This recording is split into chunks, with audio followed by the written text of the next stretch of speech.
when the fullness of time came. When the fullness of time has come. Muggulu balina kye bayita fullness of time. Okutuukirira kw'ebiro. Yes. Muggulu babala obudde. Muggulu balina ebipande. Eggulu lirina ebipande. Ebigenda bitegeeza nti kino kiri wano, kino kituuse wano. Muggulu ebintu tebimala gabaawo. Bibaako obudde obuteeketeeke. Kye bayita fullness of time.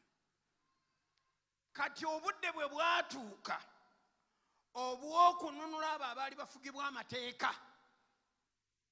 Eggulu ne lisumulula Yesu ajje ng'afugibwa amateeka anunule abo abaali bafugibwa amateeka.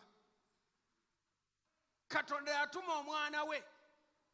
Eggulu bwe lyatuusa omwana Yesu okujja wano ne lisumulula malayika mulambo w'amaanyi n'ajja eri Maliyamu n'agamba nti kati olondeddwa mu nsi yonna, owereddwa omukisa mu bakazi abalala bonna, gw'ogenda okuzaala omulokozi. Eggulu baalituma nga terijja kuteeba. Malayika Gabulyeri teyali mu kuteebereza, yali tanoonya bunoonya ene muwala. Malayika Gabulyeri yawanuka mu ggulu ng'ajjiridde Maliyamu. Era bwe yamala omutegeeza n'agamba nti ne Elizabeth muganda wo oba kizibwewo kati naye ali lubuto lwa myezi 6 eyali ayitibwa omugumba. Why? The fullness of time had come.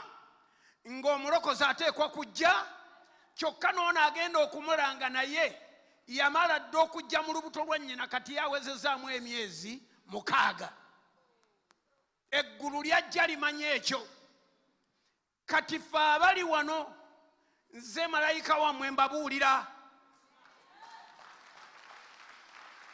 Eggulu lyeguddewo Jetuli.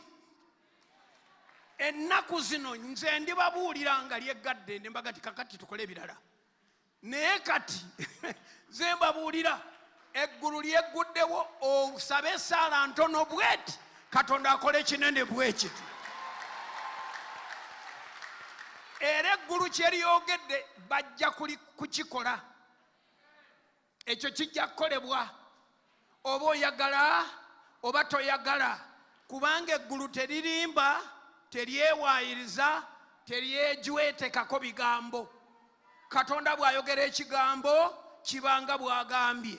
Ne Katonda kyagenda okukola oba yali akusuubiza ekisuubizo kyonna, eno ye wiiki yaakyo, oba yali akugambye ekintu kyonna, akyagala yekka yaba akikubira engalo tuve wano tugende.